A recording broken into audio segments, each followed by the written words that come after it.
Eh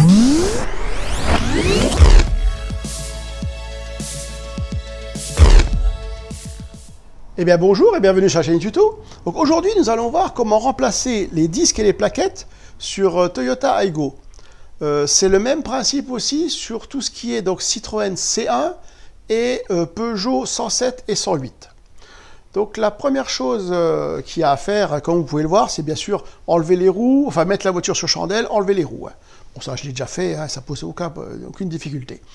Ensuite, ce qu'il faut, c'est au niveau du bocal de frein, c'est ouvrir, enlever le bouchon et contrôler votre niveau. S'il est vraiment très haut, si vous voyez qu'il est vraiment très haut, il faudrait, à l'aide d'une seringue, en retirer un petit peu. Donc là, j'ai fait un tuto, je vais vous faire apparaître le lien, pour spécifiquement enlever et pouvoir accéder au réservoir. Donc là, on est à peu près bon. En fait, je vous explique, quand on va repousser le piston, le niveau du liquide va remonter. Donc si ça a été remis à niveau, s'il y en a trop, ça va couler à l'extérieur. Et comme c'est très corrosif comme produit, ça boufferait la peinture. Voilà, donc là maintenant, tout va se passer au niveau de la roue. Bien, donc nous, on va commencer par le côté chauffeur. Donc comme vous pouvez le voir, vous braquez les roues côté chauffeur pour bien sûr accéder à tout l'étrier. Donc vite fait, je vais vous présenter la chose. En fait, on va déposer l'étrier qui est maintenu par les deux vis qui sont ici. Et ensuite, on va enlever aussi le support d'étrier. Donc il y a deux vis derrière. On les verra mieux quand j'aurai enlevé l'étrier. Donc première chose à faire, ça va être repousser le piston de frein. Donc là, avec un tournevis, vous coincez entre le disque et l'étrier, voyez, et vous faites un petit peu levier, et ça vient tout seul. Donc c'est là, comme je vous ai expliqué, au moment où on repousse, le liquide de frein remonte, et donc s'il y a trop, ça aurait débordé. Voilà, donc maintenant, avec un cliquet et une douille de 13, on va desserrer les deux vis de l'étrier.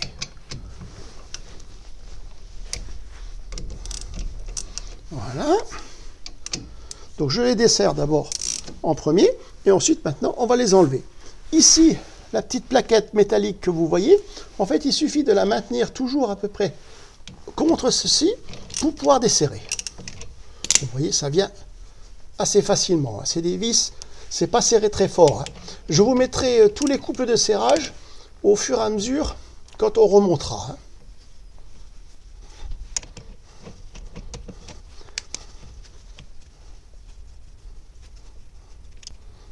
Voilà, donc là la première vis est enlevée. On va faire pareil pour la seconde.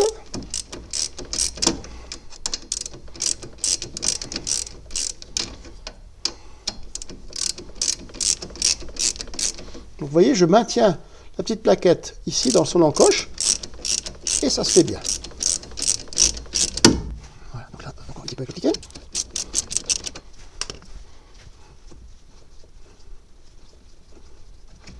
Voilà, donc nos deux vis sont enlevées. Alors moi j'utilise une espèce de crochet de boucher. Vous pouvez mettre un petit bout de fil de fer ou une ficelle. En fait, ensuite c'est pour accrocher l'étrier en hauteur. Vous voyez, comme ceci. Voilà, pour préserver le flexible de frein. Donc là, bien sûr, donc vous pouvez voir donc les plaquettes. Donc là, on va tout de suite les enlever. Donc là, pour les enlever, c'est tout simple. Vous les faites glisser. Voilà. Donc là après je vous expliquerai plus tard pareil pour la repose avec les petites. Voilà. Donc là on a enlevé les plaquettes. Donc là je peux vous montrer. Voilà, ce sont des petites agrafes. Donc c'est fourni en neuf.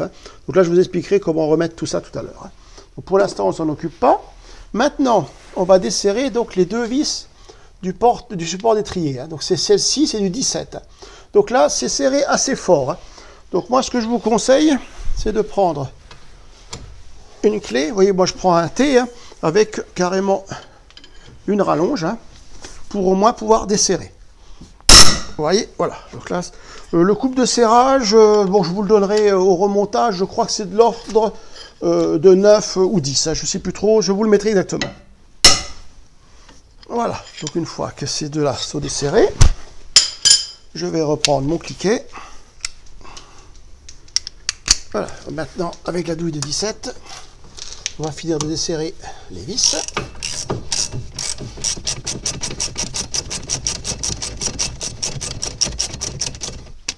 Voilà. Voilà pour la première vis. Non, pas celle-là.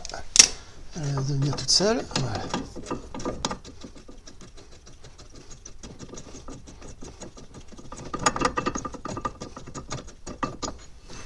Voilà, donc maintenant qu'on a le porte-étrier en main, donc on va le nettoyer un petit peu et on va remplacer les agrafes. Donc on va enlever nos agrafes, hein. Donc c'est tout simple, hein. Vous les prenez, oui, vous tirez. Hein. Donc on enlève les 4 agrafes.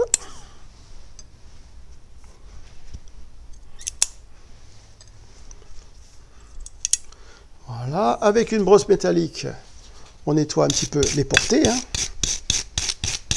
Donc en faisant attention de ne pas toucher au caoutchouc des colonnettes.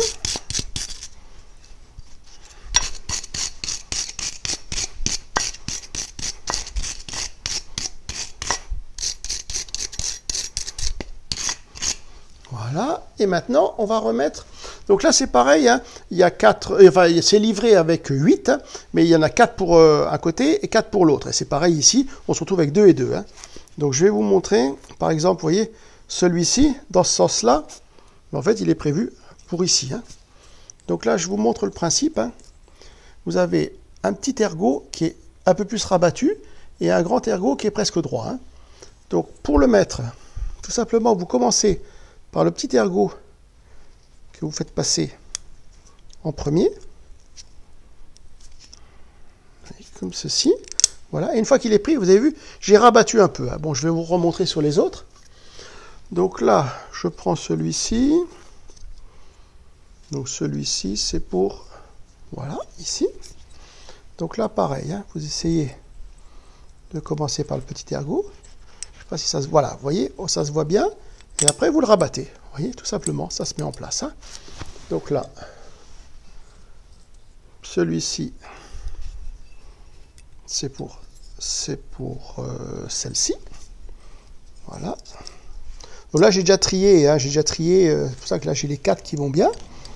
Voilà. Et donc le dernier qu'on positionne. J'espère que ça se voit à peu près bien sur la vidéo. Hein. Voilà. Donc là, nous avons nos petites plaquettes qui sont en place. Donc maintenant, on va déposer le disque. Donc pour le disque, il est maintenu juste par une seule vis, comme ceci. Donc c'est du Torx 30. Hein. Donc moi, j'ai un tournevis à frapper. Si vous n'en avez pas, avec une clé Allen, donc Torx 30 peut-être, en essayant de bloquer un peu, c'est de desserrer. Hein. Là, c'est sûr que c'est tellement plus pratique avec un tournevis à frapper. Vous voyez, donc là, je le mets en position. Attendez, voir déjà si je suis en desserrage ou en serrage. Je vais juste contrôler. Non, là, il n'est pas bon. Voilà. Et donc là, je donne un petit coup de marteau. Voilà. Et maintenant, la vis se desserre.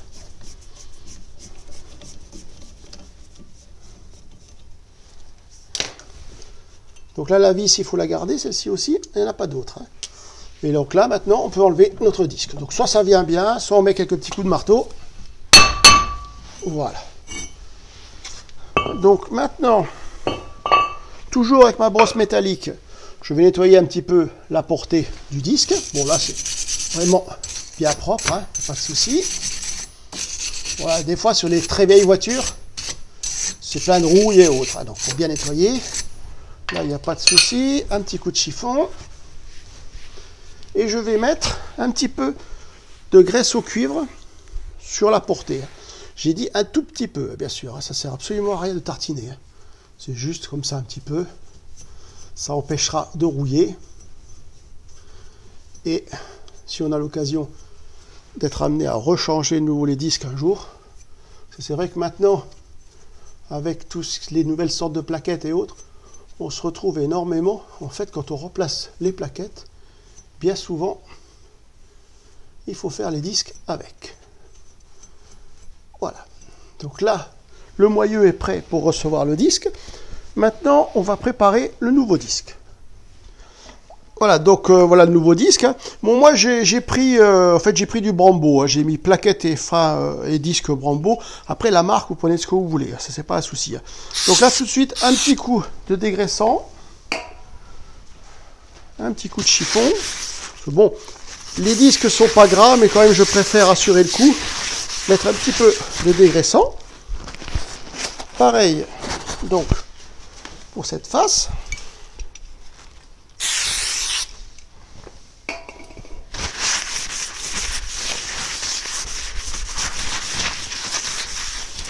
Voilà. Et donc maintenant, on va tout simplement replacer notre disque sur le moyeu. Donc là, on repère ici le fraisage. Et donc le trou est au-dessus. Voilà. Donc là, et on remet notre vis à tête fraisée. Donc là, juste pour la faire reprendre. Voilà. Donc ça, en fait, c'est une vis qui maintient simplement le disque quand on enlève la roue. Hein. Donc c'est vraiment serré très très peu. Hein. Il y a un couple de serrage. Je vous le mettrai, mais même ma clé dynamométrique ne descend pas assez bas. Hein. Moi, tout simplement, je serre à la main. Vous voyez, voilà. Donc là, maintenant, on va reposer le support d'étrier. Donc nous allons replacer notre support d'étrier. Donc là, on le glisse. Ici, la vis. Voilà. Donc là, on est en position. On met celle-ci. Tout de suite, on va remettre la vis du bas. Donc là, ça se monte à sec, hein, sans frein filet, sans rien. Hein. Donc avec un couple de serrage de 89 Nm. Hein. Donc ça fait, vous avez vu, quand j'ai desserré, ça fait quand même déjà une bonne puissance. Hein. Sachant qu'en gros, les roues, on les serre à 9 Nm. Hein. Donc pour les jantes en alu, c'est 12. Et en général, moi je mets 10 pour les jantes acier et 12 pour les jantes alu. Hein. Donc là, je vais finir d'approcher les vis. Je suis en desserrage.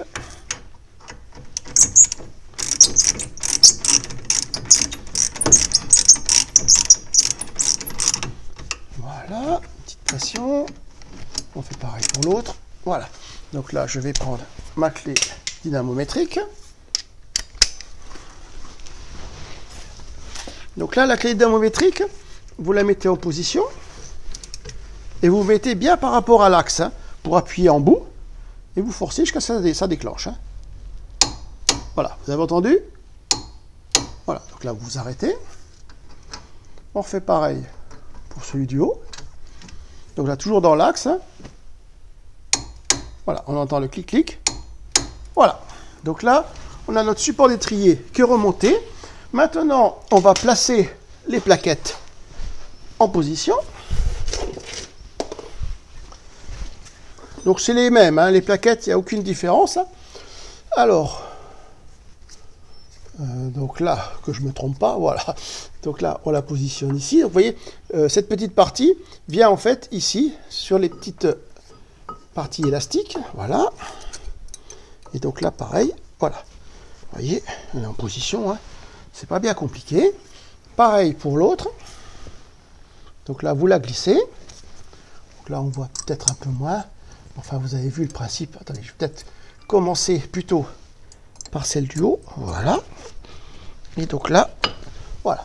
Vous voyez, donc là, nous avons nos plaquettes qui sont en place. Donc maintenant, on va repositionner notre étrier. Donc là, je l'enlève de dessus.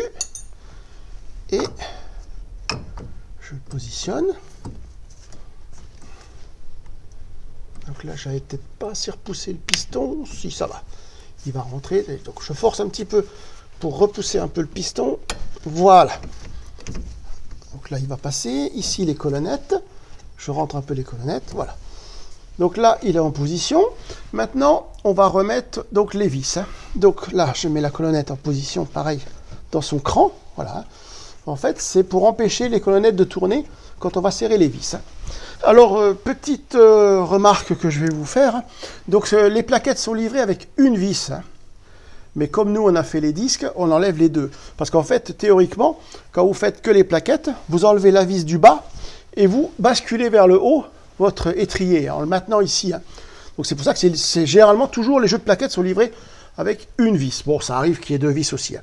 Donc moi, je vais réutiliser donc la neuve. Bah, je vais la mettre en bas, par exemple, hein, puisque théoriquement, si on refait que les plaquettes, ce sera celle-ci qu'on enlèvera. Et pour celle du haut, donc je vais remettre un peu de frein filet. Hein. Donc ça, bon, c'est sûr que si vous n'en avez pas, c'est pas évident. Peut-être essayer de voir avec un garagiste, un petit garagiste ou autre, s'il ne pourrait pas vous prêter un petit bidon de frein filet le temps de faire vos plaquettes. Hein. Enfin, vos disques surtout. Hein. Voilà. Donc là, je replace celui-ci. Donc c'est du frein filet normal. Hein. Donc le frein filet, ça fonctionne un peu avec la couleur. Il y a du frein filet fort, du frein filet normal et du frein filet faible.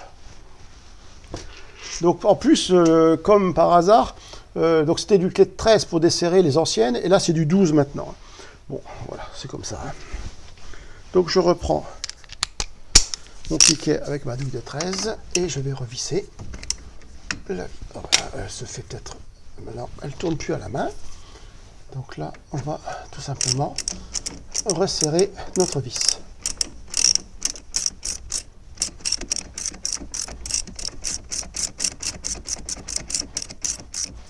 Voilà. Donc là, je ne serre pas trop fort, hein, parce que donc le couple de serrage, oui, c'est 30, si je me souviens bien, c'est 30 Nm. Donc c'est...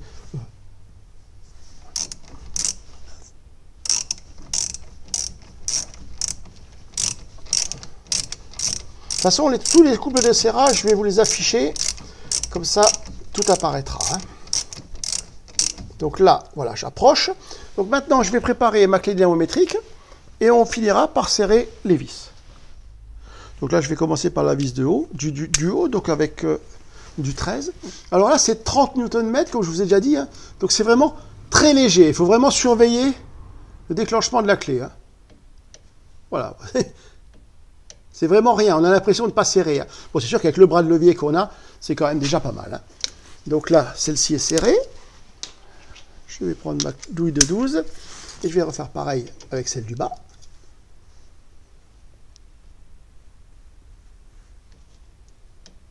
Ouais, voilà. Vous voyez, c'est vraiment, c'est un peu, on a l'impression de ne pas du tout serrer. On a toujours peur de ne pas serrer assez. Hein.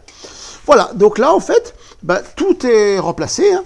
Donc, nous avons tout bien remplacé. Maintenant, avant de passer à l'autre côté, ce qu'on va faire, c'est mettre un coup de pédale de frein pour remettre le piston en contact avec tout. Et donc, ce qui va faire rebaisser un peu le liquide de frein. Hein. Donc là, bien revérifier avant de faire l'autre côté. Pareil, le même principe. Hein. Voilà, donc en fait, bon, bien sûr, ensuite, c'est rebaisser la voiture, remettre les roues, rebaisser la voiture, mais ça, bon, c'est ça, il n'y a pas de problème particulier. Petite chose aussi, on va dire, les quelques premiers kilomètres, éviter les grands coups de frein, quoi, hein, histoire que tout se remette bien en place. Voilà, donc si ces petits tutos vous intéressent, n'hésitez pas à vous abonner à la chaîne. Au revoir.